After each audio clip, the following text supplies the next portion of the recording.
चुनाव हैदराबादी। नमस्कार, आप देख रहे हैं आज तक। मैं हूं आपके साथ चित्रा त्रिपाठी। वैसे ये चुनाव तो छोटा है, लेकिन भारतीय जनता पार्टी के मंसूबे बहुत बड़े हैं।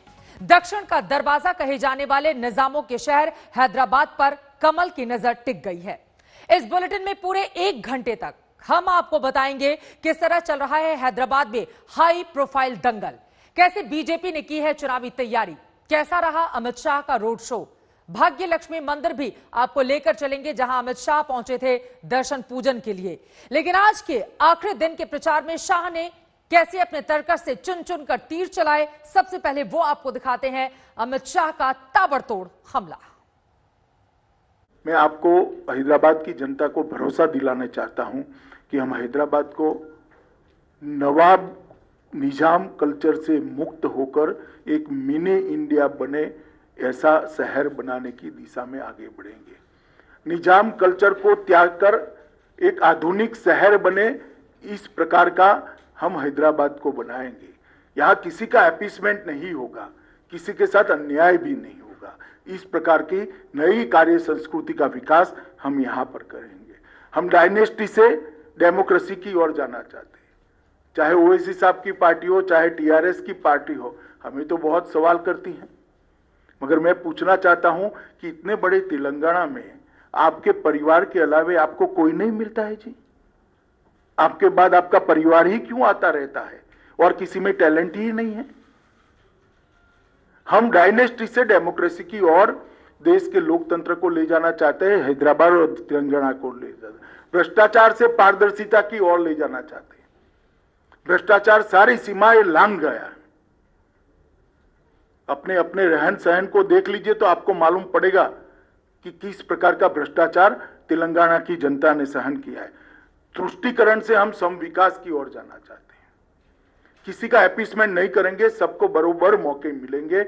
और हैदराबाद की जनता का बहुत बड़ा हिस्सा जो अपमानित महसूस करता है अपने आप को, उनको हम भरोसा दिलाना चाहता है किसी की भी हिम्मत नहीं होगी आपको दोयम दर्जे के नागरिक बताने की। इस प्रकार का सम विकास का हम वातावरण करेंगे। जब हैदराबाद की जनता इतनी बड़ी मुसीबत में थी, तब मुख्यमंत्री कहां थे? ओवैसी कहां थे? हैदराबाद की जनता के मन में ये बहुत बड़ा सवाल है, जिसका जवाब उनको देना पड़ेगा।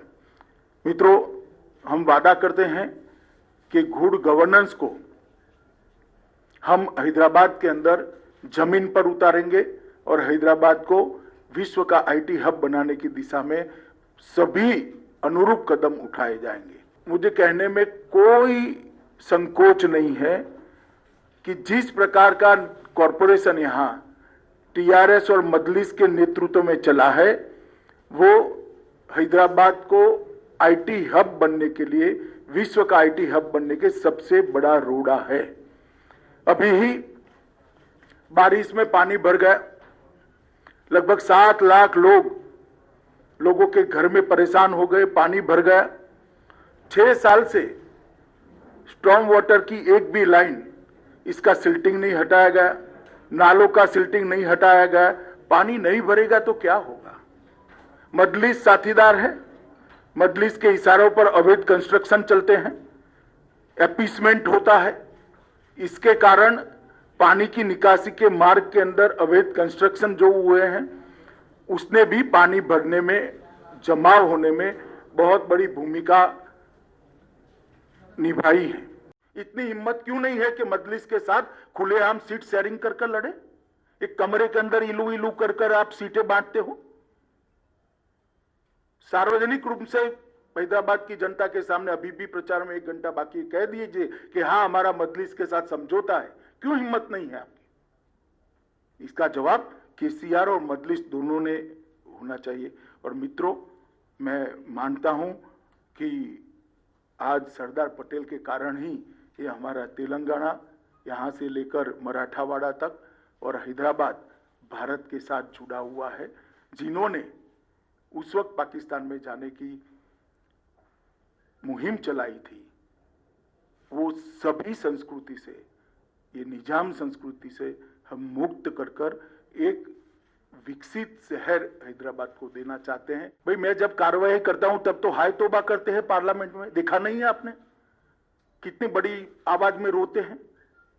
और एक बार लिख कर मुझे दे दे, बांग्लादेशी और रोहिंग्या को निकालना है, बाद में मैं करता हूं, जरा लिख कर देने के लिए बोल दीजिए उनको।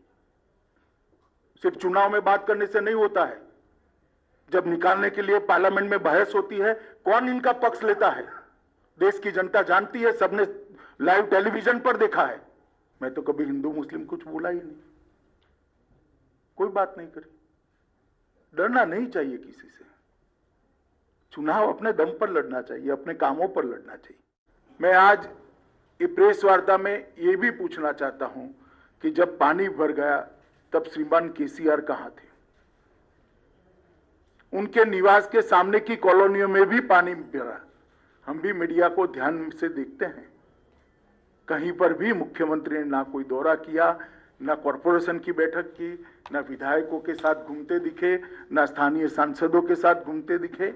जब हैदराबाद की जनता इतनी बड़ी मुसीबत में थी तब मुख्यमंत्री कहां थे, ओवैसी कहां थे? हैदराबाद की जनता के मन में ये बहुत बड़ा सवाल है जिसका जवाब उनको देना पड़ेगा। मित्रों, हम वादा करते हैं कि गुड गवर्नेंस को हम हैदराबाद के अंदर जमीन पर उतारेंगे और हैदराबाद को विश्व का आईटी हब बनाने की दिशा में सभी अनुरूप कदम उठाए जाएंगे। और ये भारतीय जनता पार्टी का वादा है। मोदी जी जो कहते हैं वो करते हैं, हम जो कहते हैं वो होता है। चाहे 2014 का हमारा घोषणा पत्र हो या 2019 का घोषणा पत्र हो, हमने सारे वादों पर अमल किया है। मैं हैदराबाद की जनता को 5 साल पहले एक घोषणा पत्र टीआरएस ने भी दिया था, जिसको प्रचिन्ह आशीर्वाद मजलिस के भी थे। मैं कुछ सवाल यहां पर छोड़कर जाना चाहता हूं। कल वोटिंग है, मेरी आशा है शाम को केसीआर जी इसके जवाब दें। एक तो आपने 100 दिन की योजना का वादा किया था, इसका हिसाब किताब हैदराबाद की जनता मांगती है। क्या हुआ? 100 दिन छोड़िए साहब, 5 साल पूरे हो गए।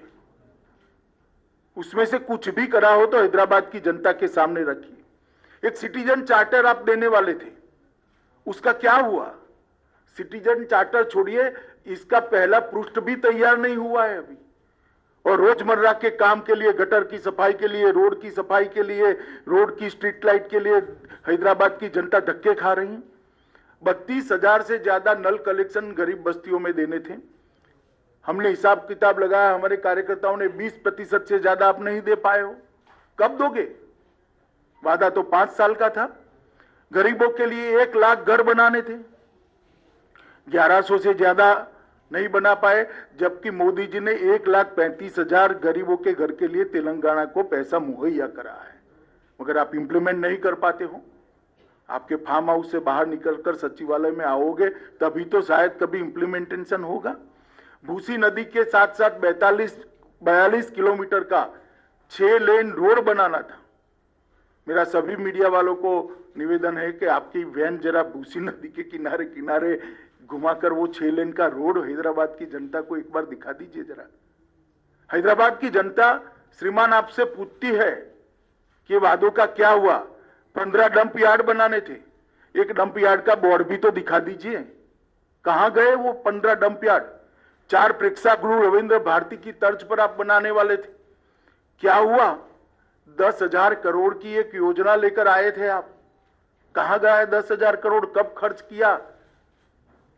म्युनिसिपल कॉर्पोरेशन के बजट का योग भी बना ले तो इतना नहीं होता है। एक हुसैन सागर को स्वच्छ तालाब बनाने का, एक स्वच्छ स्पॉट बनाने का, टूरिस्ट स्पॉट बनाने का वादा किया था। मैं अभी अभी हुसैन सागर के पास से आया हूं, आप हर रोज जाते हैं, मैं इसके बारे में कोई और टिप्पणी नहीं करना चाहता। गांधी और उस्मानिया हॉस्पिटल की तर्ज पर 4 नए अस्पताल बनाने, हमें तो दिखाई नहीं दिए। चुन चुन कर हमला करते हुए यहां पर टीआरएस पर और एआईएमआईएम के मुखिया असदुद्दीन ओवैसी पर गृह मंत्री अमित शाह को आप सुन रहे थे। बीजेपी का प्लान और अमित शाह का हल्ला बोल आपने देख लिया। प्रचार खत्म होने के बाद ओवैसी भी आए और उन्होंने दावा किया कि बीजेपी जोर चाहे जितना लगा ले, जीत तो उन्हीं की होगी। नवाब और निजाम कल्चर को खत्म करेंगे, सीधा निशाना आप पर था, आपके परिवार पर। मैडम, मैं कौन सा नवाब हूं, मैं कौन सा निजाम हूं? ना तो मेरा दूर दूर तक निजाम की फैमिली से कोई ताल्लुक नहीं है। अगर आप तारीख में चले जाएंगे तो मेरे पूर्वजों ने निजाम से मुलाकात इसलिए नहीं की क्योंकि निजाम को मिलने के लिए एक सोने की अशरफी नजराना देना पड़ता था। तो मेरे बुजुर्गों ने कहा कि हम हरगिज नहीं देंगे, मुलाकात ही नहीं की, हमारा ताल्लुक ही नहीं है उनसे। हां, हैदराबाद का एक मखसूस कल्चर है, एक तहजीब है, शाइस्तगी है, जबान में मिठास है। तेलुगु जो बोली जाती है वो दूसरी तेलुगु से मुख्तलिफ है, उर्दू जो बोली जाती है वो मुख्तलिफ है। अगर आप इस कल्चर के मुखालिफ हैं तो आपने तो हैदराबाद को समझा ही नहीं, आपने हैदराबाद को समझा ही नहीं। अगर हैदराबाद को समझते तो आप यहां की तहजीब तमद्दुन के कायल होते, यहां की जबान की शीरनी को, उसकी मिठास को समझते, चाहे वो तेलुगु हो या उर्दू हो। आप कुछ जानते नहीं है, आप पैराशूट से उतरे और शुरू हो गए अपनी वो पुराना कैसेट चला दिए यहां पर। लेकिन आप भी ओवैसी साहब चाहते हैं हमेशा कि एक अच्छी जंग तभी बनती है जब दुश्मन भी ताकतवर हो। इस बार आपको विरोधी जबरदस्त मिला है, जिसमें एक के बाद एक पूरी कार्पेट बॉम्बिंग बीजेपी कर रही है। इस बात को तो आप भी मानेंगे। मैडम देखिए, आपको मैं हमारी पार्टी की ताल्लुक से बता रहा हूं कि 1986 में एनटी रामाराव अपने पीक पर थे। तो मेरे हैदराबाद पार्लियामेंट कॉन्स्टिट्यूंसी में एनटी रामाराव की पार्टी में एक शिवारेड्डी नाम का, बम्बुलू शिवारेड्डी बोलते, बॉम्ब शिवारेड्डी, वो बॉम्ब फेंका था। 2002 में चंद्रबाबू नायडू चीफ मिनिस्टर मेरे कॉन्स्टिट्यूंसी के गली गली में फिरे। आज बीजेपी फिर रही है, कोई फर्क नहीं पड़ेगा, आप देख लेंगे 4 तारीख को इंशाअल्लाह ताला। अरे आइए ना, डेमोक्रेसी में कौन रोक रहा है? मगर आप लोग जो अनाप शनाप बक रहे हैं, कारपेट बॉम्बिंग, आप सर्जिकल स्ट्राइक करेंगे। आप बताइए मैडम, किसी देश के एक इलाके पे कोई सर्जिकल स्ट्राइक करता है, ये जबान इस्तेमाल करेंगे आप बोलेंगे पाकिस्तानी है यहां पर। अरे भाई, यहां पर अमन से हिंदू भाई, मुसलमान, हमारे दलित, बंगाली, मारवाड़ी कम्युनिटी के लोग आराम से रह रहे हैं। आप बोल रहे हैं कि यहां रोहिंग्या है, पाकिस्तानी है, ये जबान। अच्छा, फिर अगर आप हैं तो होम मिनिस्टर क्या कर रहे हैं? होम मिनिस्टर सो रहे थे इतने साल से, आप क्यों नहीं पकड़ा उसको आपने? हम तो बोले सर पकड़िए उनको, अगर कोई इलीगल है यहां पर पकड़िए। कौन रोक रहे? हम रोक रहे हैं क्या उनको? आपको जंजीरों से बांध के बैठे, आप नहीं कर सकते? ये तो गलत बात है ना। आप तो इलेक्शन की कैंपेनिंग के नाम पे आप तो पूरे इलाके के लोगों को, पूरी शहर को बदनाम कर रहे हैं, तौहीन कर रहे हैं आप। लेकिन ये भी तो सोचिए ना वैसी साहब की, इस देश की संसद में अगर हर बिल जिसको सरकार लाती है उसकी मुखालफत करने वाला शख्स कौन होता है? असदुद्दीन ओवैसी। चाहे वो सीएए बिल हो, चाहे ट्रिपल तलाक हो, चाहे फार्मर्स बिल को भी, लेकिन जो खास तौर पर सीएए बिल था या फिर उसके बाद से उससे पहले ट्रिपल तलाक बिल था, हर चीज पर आप कहते हैं कि अब जब ये नया ऑर्डिनेंस राज्य सरकारें ला रही हैं, जिसको यूपी सरकार ले भी आई है, लव जिहाद पर, हालांकि उसका नाम नहीं है, लंबा चौड़ा उत्तर प्रदेश धर्म परिवर्तन निविदेश वो कानून है जो भी है, लेकिन इन सब के खिलाफ आप कहते हैं कि संविधान खतरे में है, ये सरकार हिंदू राष्ट्र बनाना चाहती है, ये सरकार जानबूझकर मुस्लिमों को टारगेट कर रही है। तो आप एक धार्मिक आइडेंटिटी की पॉलिटिक्स खेलते हैं ना जब आप करते हैं। इसीलिए बीजेपी ने पूरी ताकत वहां झोंक दी है, क्योंकि अब ध्रुवीकरण उनके लिए आसान हो जाएगा आपके साथ। मैडम, मैं आपको बता रहा हूं कि 4 तारीख के नतीजे आ जाएंगे, घोड़ा मैदान सामने है। अब रहा सवाल कि मैं मुखालिफत करता हूं तो करना चाहिए ना मैडम, डेमोक्रेसी है, वरना तो नॉर्थ कोरिया हो जाएगा इंडिया, कि प्राइम मिनिस्टर नहीं रहेगा बल्कि किम जोंग हो जाएगा, कि बस आ गया और सब जने थाली मारो और उसको अंगूठा लगा दो। यही तो डेमोक्रेसी की खूबसूरती है कि मुखालिफत होना चाहिए, अपोजिशन होना चाहिए, और होता रहेगा। अरे भाई, मैं तो कोई बीजेपी का तो नहीं हूं कि मोदी जो बोले और आंख और जबान का गूंगा हो जाओ, आंख का अंधा हो जाओ। मुझे अल्लाह ने दिमाग दिया है, सोचने की समझने की तमीज दी है, तो मैं मुखालिफत करूंगा, और ये डेमोक्रेसी के लिए बहुत जरूरी है। जो आज पंजाब के किसान आकर दिल्ली में धरना दे रहे हैं, हम उनको सलाम करते हैं, वो डेमोक्रेटिक राइट है उनका। वरना अगर सब लोग थाली बजाने वाले हो जाएंगे, खवाली करेंगे, तो वो जमहूरियत नहीं हो जाएगी, इसको खवाली डेमोक्रेसी कहना पड़ेगा हमको। तो डेमोक्रेसी के सर्वाइवल के लिए अपोजिशन जरूरी है और सरकार का अपोजिशन करना जरूरी है, क्योंकि अगर वो गलत काम करेंगे तो हमको बताना पड़ेगा, आईना दिखाना पड़ेगा कि संविधान के खिलाफ है। अब जैसे एग्रीकल्चर लॉज है, वो स्टेट का सब्जेक्ट है, आपने गलत उसको लेजिस्लेट कर दिया, कैसे उसको मानेंगे कोई भी? आपकी नजर से जरा ये मैं समझना चाहती हूं, ये बीजेपी का जो जबरदस्त अचानक से इंटरेस्ट, ये दिलचस्पी जागी है हैदराबाद के म्युनिसिपल चुनाव में, ये क्यों लगता है आपको? ऐसा क्यों है? ओवैसी की वजह से? नहीं, उनका, आप देखिए, उनका राइट है। फार्मर्स के मसले पे कुछ नहीं करना चाह रहे, कोविड के मसले पे कुछ नहीं करना चाह रहे, तो देश की तवज्जो हटाने के लिए पूरे यूनियन मिनिस्टर्स को यहां पर भिजा देते हैं और यहीं पर वो अपना प्रोग्राम चलाते हैं। तो लड़ने से कोई हमको कोई उसके वो नहीं है, लड़िए जरूर। वहां जरूर मैंने ये कहा कि इतने मंत्री आए दिल्ली से कि शायद अगर डोनाल्ड ट्रंप को भी बुला लेते तो ठीक होता। अब कोई बचा ही नहीं। उसके बाद भी अगर जो नतीजा निकलेगा तो यानी पहाड़ खोद के चूहा भी नहीं निकाल पाएंगे इंशाल्लाह ये लोग। आपको समझ आ गया होगा कि हैदराबाद चुनाव का माहौल इस समय है क्या। आज प्रचार का आखिरी दिन था और आज हैदराबाद के चुनावी अखाड़े की तस्वीर देखकर आपको चुनावी फाइट का भी अंदाजा लग जाएगा। देखिए,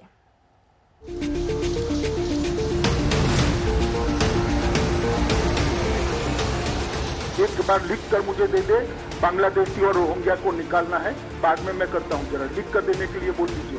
क्या तुम क्या बात करोगे? तुम तो मस्जिद तोड़ने वाले, हम तो मंदिर के लिए 10 करोड़ का मुतालबा कर रहे हैं। हम सबको तय करना होगा कि हैदराबाद को भाग्यनगर बना करके फिर से विकास की नई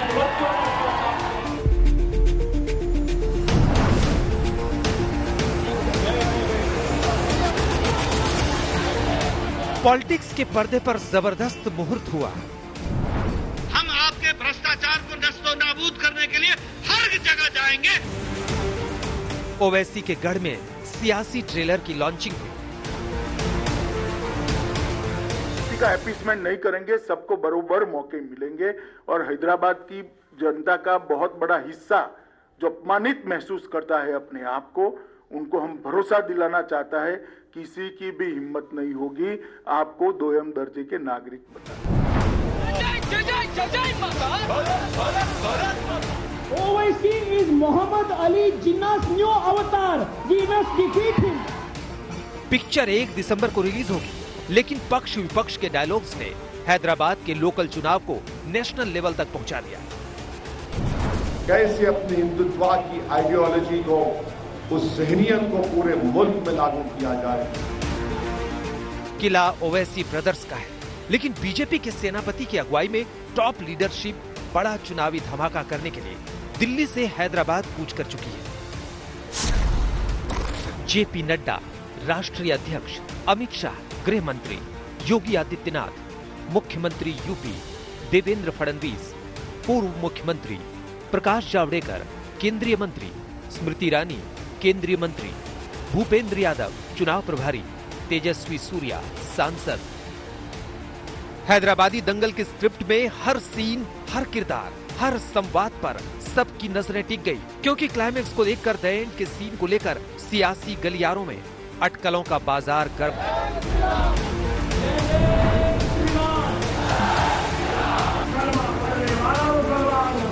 चार मीनार के जिस शहर में जिस ओवैसी ब्रदर्स की तूती बोलती है, जिस मजलिस में ओवैसी की धधकती जुबान सॉलिड वोट की गारंटी है, उसी इलाके में बीजेपी की प्रयोगशाला में चुनावी जीत का नया रसायन इजाद किया जा रहा है। हैदराबाद के लोकल चुनाव में बीजेपी वोकल क्यों? क्या ओवैसी बहाना है, दक्षिण भारत निशाना है? बीजेपी के लिए हैदराबाद जीतने का मतलब क्या? हैदराबाद चुनाव में हिंदू मुसलमान का एजेंडा है। ओवैसी को लेकर बीजेपी इतनी सीरियस क्यों है? कौन करेगा गेम चेंज? कौन जीतेगा बाजी?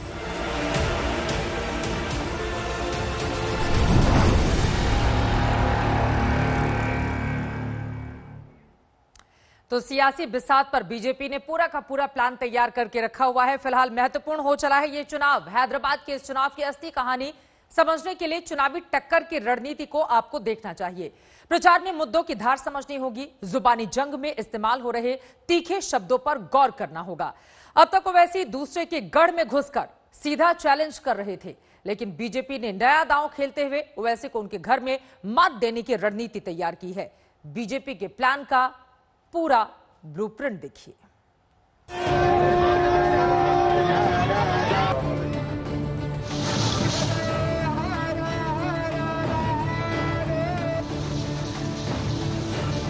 प्रचार धुआंधार है।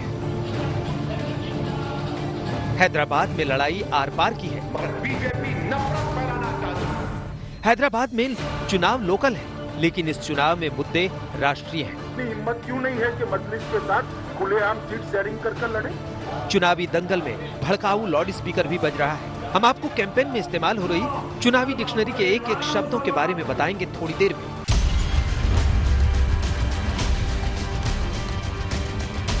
आपको हैदराबाद के लोकल चुनाव का राष्ट्रीय धर्म काटा भी समझाएंगे, यानी इस चुनाव में कितना हिंदू और कितना मुसलमान चल रहा है, धर्म वाला काटा किधर भाग रहा है। लेकिन उससे पहले कुछ डिटेल समझना आपके लिए जरूरी है। चुनावी दंगल में 3 टीमें ताल ठोक रही हैं, बीजेपी, एआईएमआईएम और टीआरएस। पिछले चुनाव में 2 टीमों के बीच म्यूचुअल अंडरस्टैंडिंग थी, यानी ओवैसी के सपोर्ट से टीआरएस का मेयर चुना गया। लेकिन इस बार तेलंगाना में उपचुनाव के रिजल्ट ने दोस्ती में दरार डाल दी।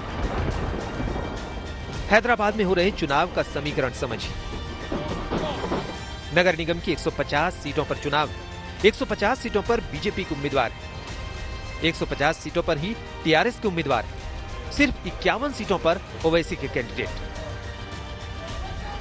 चुनावी शोर में पूरी लड़ाई ओवैसी बनाम बीजेपी की समझ में आ रही है, लेकिन सिर्फ 51 सीटों पर लड़ रहे ओवैसी के खिलाफ बीजेपी एग्रेसिव है। बीजेपी इस लड़ाई में हैदराबाद रियासत के विलय का चैप्टर पढ़कर सुना रही है। इस देश के नागरिकों को यहां पर आने के लिए वीजा की आवश्यकता पड़े, परमिट की आवश्यकता पड़े, इस प्रकार की साजिश को यहां के नागरिकों ने और सरदार वल्लभ भाई पटेल जी के नेतृत्व में जो एक आंदोलन प्रारंभ किया था, उसकी परिणति है कि आज हम सब यहां पर स्वतंत्र रूप से एक भारत श्रेष्ठ भारत की प्रधानमंत्री मोदी जी की परिकल्पना को साकार करने के लिए इस रोड शो की कमान उत्तर प्रदेश के मुखिया और भारतीय जनता पार्टी के स्टार कैंपेनर योगी आदित्यनाथ ने संभाल रखी है। जिस तरीके से भारतीय जनता पार्टी ने इस चुनाव में बड़े बड़े दिग्गजों को सड़क पे उतारा है, वो पार्टी के ओवैसी के गढ़ में ओवैसी को चैलेंज करने की मंशा को साफ जाहिर करता है। हैदराबाद का लोकल इलेक्शन कितना वोकल है, इसकी लाइन आपको कुछ डायलॉग डिलीवरी से समझ में आ जाएगी। अब बीजेपी वाले तो ऐसा दिख रहा कि कुछ समझ में नहीं आ रहा, बीजेपी कुछ ना फ्रस्ट्रेशन का शिकार हो गए। हैदराबाद को आ रहे तो बाबा जरा इनको अल्हम्दुलिल्लाह की बिरयानी उधर खिलाओ, थोड़ा होश ठिकाने आता। यहाँ पर एक परिवार और उनकी मित्र मंडली को लूट खसोट की आप छूट देने के लिए यहाँ पर एक फिर से उन्हें फ्रीडम देना चाहते हैं, या फिर मित्रों हम सबको तय करना होगा कि हैदराबाद को भाग्य नगर बना करके फिर से विकास की नई बुलंदियों तेरे को, तेरे भाई को, तेरा पूरे एमआईएम पार्टी को मेरे जूते के पास लगा दो, मेरे जूते के नीचे लगा दो। तो बचाने के लिए बीजेपी की जमानत को सब करेंगे इंशाअल्लाह ताला, और बीजेपी की शिकस्त यकीनी है। अरे तुम नरेंद्र मोदी को बुला के कैंपेन करो, चलो पुराने शहर में देखिए क्या हो। कलमा पढ़ने वाला मुसलमान हूं, किसी के बाप से बनने वाला नहीं। बीजेपी और ओवैसी ब्रदर्स आमने सामने हैं। पब्लिक मीटिंग में जुबानी जंग जबरदस्त है। एक तरफ पाकिस्तान, जिन्ना, रोहिंग्या, सर्जिकल स्ट्राइक, भाग्यनगर वाला प्रहार है, तो दूसरी तरफ बिरयानी, शेरवानी, मस्जिद, कलमा और चाय वाला वार है। ओवैसी को उनके ही घर में बीजेपी ने ललकारा है। 1 दिसंबर को वोटिंग है और 4 दिसंबर को रिजल्ट। लेकिन ओवैसी के सियासी वजूद का सीधा सवाल है। यही वजह है कि ओवैसी के धधकते बोल से हैदराबाद का सियासी तापमान बढ़ा हुआ है। वो केसरिया राजनीति को ललकारते हैं, मुस्लिम वोट बैंक को साधते हैं और 6 दिसंबर की याद दिलाना नहीं भूलते। बीजेपी नफरत फैलाना चाहती है, घरों में तोड़ना चाहती है। अरे तुम क्या बात करोगे? तुम तो मस्जिद तोड़ने वाले, हम तो मंदिर के लिए 10 करोड़ का मुतालबा करें। भाईजान घर घर दस्तक दे रहे हैं। सीधे मोदी से लड़ाई का मंसूबा है, लेकिन ओवैसी ब्रदर्स को उनके ही घर में ढेर करके क्या बीजेपी दक्षिण में गृह प्रवेश की तैयारी कर रही है? आज तक आज अमित शाह के हैदराबाद इलेक्शन में एंट्री क्या हुई? शाह ने पहले भाग्य लक्ष्मी मंदिर में पूजा पाठ किया और उसके बाद 2 घंटे तक हैदराबाद की सड़कों पर मेगा रोड शो किया। अमित शाह ने पहले चुनावी माहौल समझा और उसके बाद 28 मिनट की प्रेस कॉन्फ्रेंस में हैदराबाद प्लान की पूरी डिटेल विस्तार से शेयर कर दी।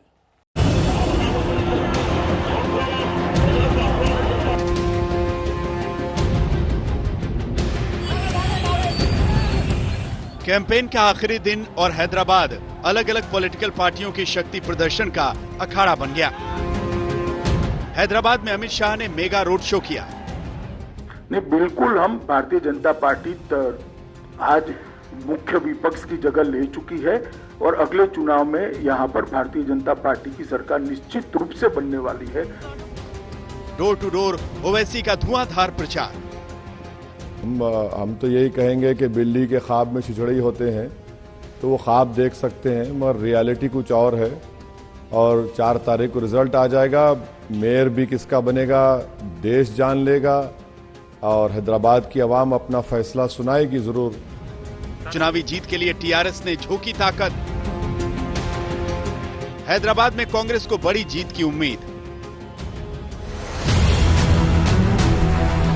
चुनावी जीत के दावे हैं, लेकिन चुनावी रण में आर पार की लड़ाई है, जिसमें सबसे ज्यादा एक्शन और एग्रेशन बीजेपी खेमे में दिखा। सियासी लड़ाई में अमित शाह ने विरोधियों के दुर्ग में पूरे दल बल के साथ चढ़ाई बोली। शाह की नीति और नियत एकदम क्लियर है। मैं आपको हैदराबाद की जनता को भरोसा दिलाना चाहता हूं कि हम हैदराबाद को नवाब निजाम कल्चर से मुक्त होकर एक मिनी इंडिया बने ऐसा शहर बनाने की दिशा में आगे बढ़ेंगे। निजाम कल्चर को त्याग कर एक आधुनिक शहर बने, इस प्रकार का हम हैदराबाद को बनाएंगे।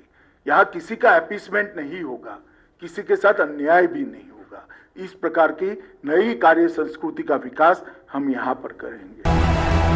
अब 3 तस्वीरों से अमित शाह के मिशन हैदराबाद के संपूर्ण रोड मैप को समझिए। सुबह अमित शाह दिल्ली से हैदराबाद पहुंचे और चुनावी कैंपेन से पहले 4 मीनार से सटे भाग्य लक्ष्मी मंदिर में पूजा की। इसके बाद 2 घंटे का मेगा रोड शो किया और प्रेस कॉन्फ्रेंस करके हैदराबाद में बीजेपी के एजेंडे की प्रस्तावना पढ़कर सुनाई। हैदराबाद में अमित शाह की एंट्री की टाइमिंग बहुत इंपॉर्टेंट है। इलाका एआईएमआईएम और टीआरएस का है, लेकिन बड़ा धमाका बीजेपी करना चाहती है, जिसे आप हैदराबाद की चुनावी प्रयोगशाला में बीजेपी के चुनावी प्रचार की टाइमलाइन से ही समझ सकते हैं।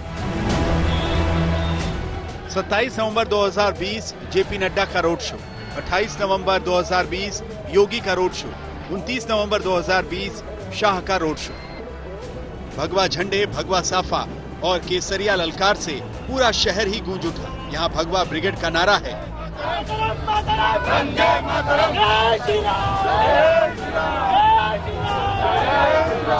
निजामों के शहर में भारतीय जनता पार्टी का शक्ति प्रदर्शन।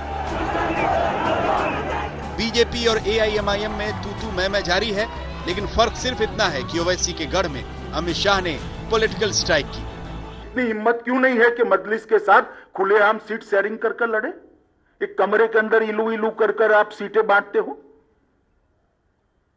सार्वजनिक रूप से हैदराबाद की जनता के सामने अभी भी प्रचार में 1 घंटा बाकी कह दीजिए कि हाँ, हमारा मजलिस के साथ समझौता है। आज अमित शाह ने ओवैसी का नाम नहीं लिया, लेकिन ओवैसी के चैलेंज पर पलटवार किया। मैं जब कार्रवाई करता हूं तब तो हाय तौबा करते हैं पार्लियामेंट में, देखा नहीं है आपने? कितनी बड़ी आवाज में रोते हैं। और ये एक बार लिख कर मुझे दे दे, बांग्लादेशी और रोहिंग्या को निकालना है, बाद में मैं करता हूं, जरा लिख कर देने के लिए बोल दीजिए उनको। अरे लिख कर देने का क्या है, आप देखिए ना, ये आपका काम है, आपको कब से मेरी इजाजत लेना पड़ा? ये तो अजीब बात कर रहे हैं, यानी ये तो ऐसा हो गया कि नाच ना जाने तो आंगन टेढ़ा। आपका काम, आप मुझसे परमिशन लेंगे। बीजेपी के मैसिव कैंपेन के खिलाफ टीआरएस और एआईएमआईएम मुखर हैं। बीजेपी की नीयत पर सवाल खड़े कर रहे हैं। जवाब में अमित शाह ने अपनी पार्टी के इरादों और वादों का ट्रैक रिकॉर्ड पढ़कर सुनाया। मौका भारतीय जनता पार्टी को दीजिए, हम हैदराबाद को विश्व का आईटी हब बनने के लिए पूरे इंफ्रास्ट्रक्चर की तैयारी करेंगे और मोदी जी का आशीर्वाद है ही है, तो हैदराबाद अपने आप आईटी हब बनेगा, इसको मुझे भरोसा है। शाह के एक्शन प्लान पर ओवैसी का पॉलिटिकल रिएक्शन आया। अगर आप तारीख में चले जाएंगे तो मेरे पूर्वजों ने निजाम से मुलाकात इसलिए नहीं की क्योंकि निजाम को मिलने के लिए एक सोने की अशरफी नजराना देना पड़ता था। तो मेरे बुजुर्गों ने कहा कि हम हरगिज नहीं देंगे, मुलाकात ही नहीं की, हमारा ताल्लुक ही नहीं है उनसे। हाँ, हैदराबाद का एक मखसूस कल्चर है, एक तहजीब है, शाइस्तगी है, जबान में मिठास है। हैदराबाद के लोकल चुनाव में बीजेपी ने अपने रणनीतिकारों की पूरी ब्रिगेड को उतार रखा है। हैदराबाद की बिसात पर चली जा रही चाल ने इस इलेक्शन को सबसे बड़ा पॉलिटिकल शो बना दिया है, क्योंकि ये चुनावी लड़ाई भाग्यनगर बनाम नस्लों तक पहुंच चुकी है। आज तक ब्यूरो। क्या हैदराबाद का नाम कभी भाग्यनगर था? क्या हैदराबाद के सैकड़ों सालों के इतिहास में किसी भाग्यनगर का भी जिक्र आता है?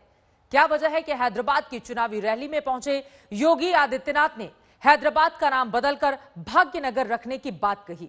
हम सबको तय करना होगा कि हैदराबाद को भाग्यनगर बना करके फिर से विकास की नई बुलंदियों पर पहुंचाना है। उनकी नस्लें खत्म हो जाएंगी, नाम तब्दील नहीं होगा इंशाअल्लाह।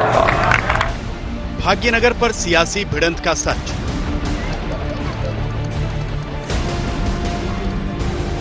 क्या हैदराबाद का नाम पहले भाग्यनगर था?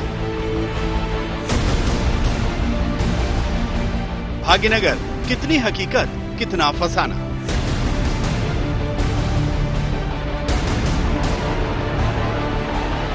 चुनाव हैदराबाद में चल रहा है। भाग्यनगर की बात हैदराबाद की जमीन पर, लेकिन अब भाग्यनगर का सच पूरा देश जानना चाहता है। क्या भाग्यनगर पॉलिटिकल जुमला है या हैदराबाद की ऐतिहासिक सच्चाई? वैसे आप हैदराबाद और निजाम के इतिहास के बारे में जानते होंगे। हैदराबाद के निजाम के रोल के बारे में पढ़ा होगा और सुना भी होगा कि कैसे सरदार पटेल के कड़े और बड़े फैसले की वजह से हैदराबाद का भारत में विलय मुमकिन हुआ था। आज सरदार पटेल के कारण ही ये हमारा तेलंगाना, यहाँ से लेकर मराठावाड़ा तक और हैदराबाद भारत के साथ जुड़ा हुआ है। जिन्होंने उस वक्त पाकिस्तान में जाने की मुहिम चलाई थी, वो सभी संस्कृति से, ये निजाम संस्कृति से हम मुक्त कर कर एक विकसित शहर हैदराबाद को देना चाहते हैं। हैदराबाद में भाग्यनगर को लेकर कई किस्से और कहानियां कहे और सुने जाते हैं। दावों के पीछे हिस्टोरिकल फैक्ट्स की बात कही जाती है। सैकड़ों साल पुरानी एक कहानी तक सुनने में आती है। उसी कहानी के मुताबिक भाग्यनगर के पीछे एक लव स्टोरी है। आखिर भाग्यनगर को लेकर इतिहास में क्या प्रमाण है? एक कहानी के मुताबिक भाग्यवती नाम की एक नृत्यांगना थी और उसी नृत्यांगना से जुड़ी है भाग्यनगर की दास्तान। कहानी 500 साल पुरानी है। उस दौर में मौजूदा हैदराबाद की हुकूमत गोलकुंडा राजवंश के सुल्तान कुली कुतुब शाह के हाथों में थी। कुतुब शाह ने ही हैदराबाद शहर को बसाया था, जिसे उस वक्त भाग्यनगर कहा जाता था। वजह थी उनकी प्रेमिका, जिसका नाम भाग्यवती था। कहते हैं 1589 में कुतुब शाह ने भाग्यवती से शादी की और कुली कुतुब ने गोलकुंडा सल्तनत में शामिल होने के बाद भागमती के नाम पर भाग्यनगर शहर बसाया, जिसे बाद में हैदराबाद नाम मिला। ये कहानियां प्रचलित हैं, लेकिन इसके पीछे का आधार क्या है, हमारे वरिष्ठ इतिहासकार डॉक्टर अमित राय जैन और हिस्टोरियन फिरोज बख्त अहमद ने समझाया है। इतिहासकार फिरोज बख्त अहमद ने बताया कि इतिहास में जिक्र मिलता है कि हैदराबाद का नाम पहले भाग्यनगर था। हैदराबाद का नाम पहले बिलाशुबा भाग्यनगर था और ये जो नाम रखा गया था, ये कुली कुतुब शाह एक दोशेजा से सुंदरी से बहुत मोहब्बत करते थे, उनका नाम था भागमती, उनके नाम पे ये रखा गया था। उसके बाद फिर ये हैदराबाद हो गया। वहीं इतिहासकार अमित राय जैन ने भी बताया कि सैकड़ों साल पहले भाग्यनगर का नाम बदलकर हैदराबाद रखा गया। इसके पीछे भाग्यवती और कुतुब शाह की लव स्टोरी है, जिसका वर्णन इतिहास में मिलता है। खुदादाद महल जो कि कुतुब शाह को बहुत प्रिय था, उसके विषय में भी उसने कविता रची है कि यह महल स्वर्ग के समान है। उस महल में वो अपनी प्रेयसी को लेकर के आई, जो कि एक बंजारन महिला थी और उसका नाम भाग्यवती था। तो यह भी वर्णन मिलता है जो कि इस्लामिक यानी कि जो कि मुस्लिम शासकों के इतिहास हैं उन स्रोतों में मिलता है कि उसके नाम पर पे भाग्यनगर भागवती के नाम पर पे रखा गया और बाद में उसका नाम कालांतर में चेंज हुआ, हैदराबाद हुआ। दो इतिहासकारों ने यह बात कही कि भाग्यनगर का नाम बदलकर हैदराबाद रखा गया और अब हैदराबाद के चुनाव में बीजेपी के नेता हैदराबाद का नाम बदलकर भाग्यनगर रखने की बात कह रहे हैं। ये बात 2018 में योगी ने तेलंगाना विधानसभा चुनाव में भी कही थी और हैदराबाद में बीजेपी एमएलए राजा सिंह भी हैदराबाद का नाम बदलकर भाग्यनगर करने की बात कहते हैं, लेकिन नाम बदलने की सियासत पर ओवैसी प्रहार कर रहे हैं। आप आकर हैदराबाद का नाम तब्दील कर देंगे इनको? भाई बीजेपी, देखिए मैडम, बीजेपी को हम चैलेंज किए हैं इलेक्शन में, हमको एक प्रोजेक्ट बता दीजिए जो आपने पैसा देकर हैदराबाद में flyover, water line, water reservoir, sewerage line, आप बताइए ना भाई। सैलाब आया, 100 साल के बाद इतना बारिश हुआ, आपने कर्नाटका को पैसे दिए, यहां पर नहीं दिया आपने? क्यों नहीं दिया यहां पर? आप यहां पर आकर असदुद्दीन ओवैसी जीना है, पुराना शहर, रोहिंग्या पाकिस्तानी है, 30,000 नाम रोहिंग्याओं के वोटर लिस्ट पर। वोटर लिस्ट मैं बनाता हूं, इलेक्शन कमीशन ऑफ इंडिया बनाता है। बीजेपी ने वोटरों के सामने हैदराबाद का नाम बदलकर भाग्यनगर करने का नैरेटिव सेट किया और विपक्ष यही पूछ रहा है कि नाम बदलने से क्या हैदराबाद की तकदीर और तस्वीर बदल जाएगी? आज तक ब्यूरो। बीजेपी की सोच और नजरिए दोनों का नाता हैदराबाद से है।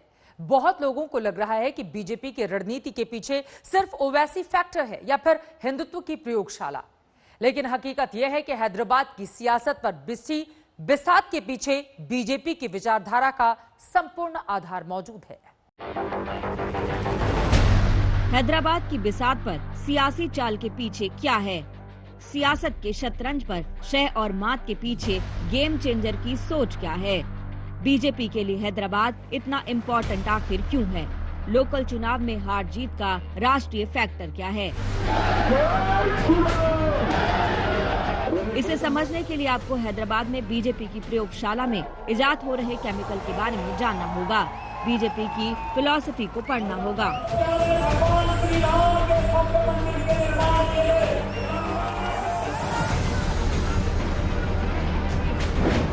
फैक्टर नंबर 1 राष्ट्रवाद, factor number 2 Hindutva, factor number 3 Patel की विरासत, फैक्टर नंबर 4 दक्षिण द्वार। हर प्रदेश के अंदर भारतीय जनता पार्टी को मजबूत करना है। बीजेपी के राष्ट्रवाद की पॉलिटिकल फिलॉसफी पर हैदराबाद एकदम फिट बैठता है, जिसके साथ हिंदुत्व बीजेपी के लिए बोनस है।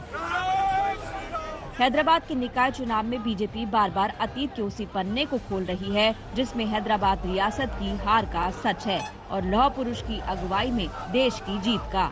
हैदराबाद में आपके पूर्वजों ने 1946 से 1948 में निजाम शाही के खिलाफ जो अभियान चलाया था, उस अभियान को देश के एकता और अखंडता के प्रतीक सरदार वल्लभ भाई पटेल जी के नेतृत्व में आपके पूर्वजों को जो सफलता प्राप्त हुई थी, उसी लाल दरवाजे की मस्जिद के लिए बीजेपी अपने राष्ट्रवाद के एजेंडे को पटेल के बहाने ओवैसी खानदान पर हमला बोलकर खाद पानी डाल रही है, तो दूसरी तरफ मुस्लिम सेंट्रिक पॉलिटिक्स पर प्रहार करके डबल अटैक किया। पहला बांग्लादेशी और रोहिंग्या घुसपैठियों को हैदराबाद में बसाने पर दूसरा हैदराबाद का नाम बदलकर भाग्यनगर रखने का। यहाँ पर शहीद हुए उन पाकिस्तानियों का भव्य स्मारक बना करके इस नगर को एक बार फिर से भाग्यनगर के रूप में बदल करके इसका गौरव बढ़ाएं। कि एक तरफ हमारे देश की सरहद पर हमारी फौज लड़ रही है ताकि दुश्मन देश हमारे देश को कोई हानि ना पहुंचाए, दूसरी ओर इस शहर में, ऐतिहासिक शहर में MIM के अपने पॉलिटिकल नेता और वर्कर्स इलीगल इमिग्रेंट्स को वोटर लिस्ट में जगह दे रहे हैं। अंदर से जो घात हिंदुस्तान का वो कर रहे हैं, उसका जवाब हिंदुस्तान की आवाम को, हैदराबाद की आवाम को उन्हें देना पड़ेगा। बीजेपी को पता है कि ओवैसी के गढ़ में ओवैसी को घेर कर हराने का सियासी मतलब क्या है। ओवैसी को हैदराबाद में हराकर बीजेपी इसे बंगाल के चुनाव में भुनाएगी, क्योंकि ओवैसी के बढ़ते सियासी कद को रोककर बीजेपी हिंदुओं को मैसेज देना चाहती है। ये बात बीजेपी की लीडरशिप ने साफ कर दी है। बार बीजेपी का गवर्नमेंट आन दे, तेरे को, तेरे भाई को, तेरा पूरे MIM पार्टी को मेरे जूते के पास लगा दो, मेरे जूते के नीचे लगा दो, समझा? एक बार बीजेपी का गवर्नमेंट तेलंगाना में आन दे, तेरी जिंदगी भर मेरी जूती के नीचे गुजरता। बीजेपी की स्ट्रैटेजी है हैदराबाद को जीतना। इसके पीछे बीजेपी के पास वजह भी है। ग्रेटर हैदराबाद नगर निगम 4 जिलों को कवर करता है। 119 विधानसभा सीटों में 24 इसी एरिया में मौजूद हैं। 5 लोकसभा ग्रेटर हैदराबाद नगर निगम की जद में है, यानी जो हैदराबाद पर राज करेगी वो तेलंगाना जीतेगा। बीजेपी तेलंगाना लोकल चुनाव में वोकल पार्टियां, लेकिन कौन पड़ेगा किस पर भारी, इस पर रहेगी आज तक की नजर। हमारी इस पेशकश में अभी के लिए बस इतना ही। देश और दुनिया की बाकी खबरों के लिए आप देखते रहिए आज तक।